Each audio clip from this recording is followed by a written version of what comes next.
কোনো নাটকে ডাকা হয়নি, যাদেরকে ডাকছে তাদের ডেট নেই।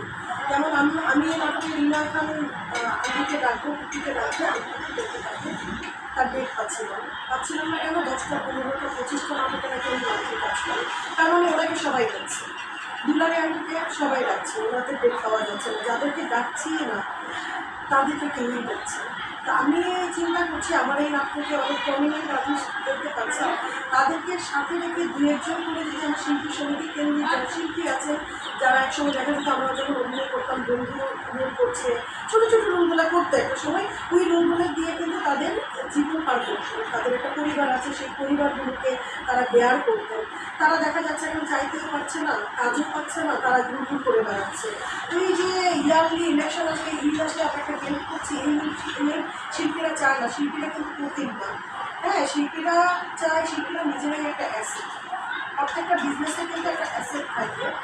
যে বাড়ির বিজনেস করে তার বাড়ি অ্যাসেট, রড সিমেন্টের রড অ্যাসেট, তো শিল্পীদের অ্যাসেট হচ্ছে শিল্পীর সত্তা।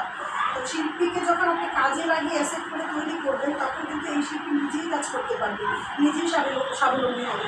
এখন আমি অডিটেড প্ল্যাটফর্মে অনেক নাটক দেখি যে একদম আননোন পার্সন, যাদের নাটক আমি নিজেও দেখি, দেখতে দেখতে তারা পরিচিত হয়ে গেছে। এখন সেই সুযোগটা আমাদের শিল্পীরা কেন পাবে না? এবং আমি যে সুযোগ দিচ্ছি এখানে তো আমার লসের কিছু নেই, আমিও তো বেনিফিটেড হতে পারি। আমার নাটকটা যারা দর্শক দেখছে, যারা আমাদের ভালোবাসার মানুষরা আছেন, ওনারা যদি আমার চ্যানেলটা সাবস্ক্রাইব করেন, আমার সাথে থাকেন, আমিও তো এখান থেকে আর্ন করবো। এই আর্নটা আমি অনেক আর্ন দিয়ে তো বাড়ি গাড়ি করবো, এই আর্নটা শিল্পীদের মাঝখানে যদি বিলিয়ে দিই, তাদের কাজের পারিশ্রমিক দিই, আমার মনে হয় আমরা অনেক কিছু করতে পারি। সেই প্রয়াস থেকে কাজ করা।